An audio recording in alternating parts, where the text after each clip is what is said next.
Nəsə bir sözünü eşidərdim. Gəldin, salam, xoş gördük, nəsə də səni çox istəyirəm. Nəsə bir kəlməsini eşidə bilərdik də, onun ağzından bir vəsiyyətini eşidərdik deyə bir son söz, son nəfəs. Hamı bunu həmişə gözləyir ki, o son nəfəs, son sözü kimdənsə eşitməyə. Həmin o dünyasını tapşıran insandan eşitməyə. Və bax, bu da onun son sözüydü. Bu da onun son nəfəsi idi. Ona son sözündə, son nəfəsində yetişə bilməyən doğmalarına yazılı şəkildə son sözü. Və bu şəhidimiz tapdıq kimdir? Bəli. Kim olduğunu tapdıq. Şəhid məktubu bilirsiniz ki, burada təqdim olundu və o 2004-cü il təvəllüdlüdür.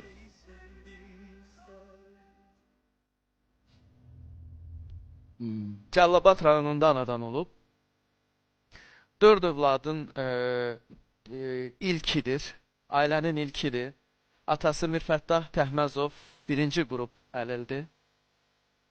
Mirəli Azərbaycan Dövlət Dəniz Akademiyası nəzdində Azərbaycan Dənizçilik Kollecinin 1-ci kurs tələbəsi olub.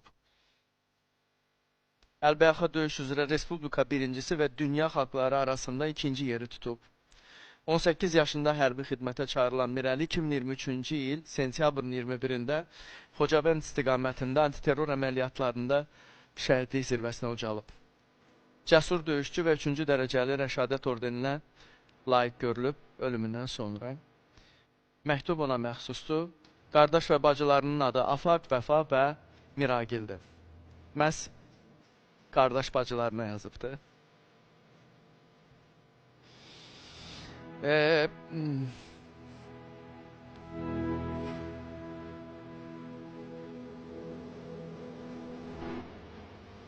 Atasının cəmi cümlətanı 46 yaşı var, cavan bir ailə. Və ata 1-ci qrup əlildir və gələ bilmirdi. Mən heç onun gəlməsini də istəmirdim. Əslində biz bilmirdik bugünə tapıla bilər. Sözün açığı mən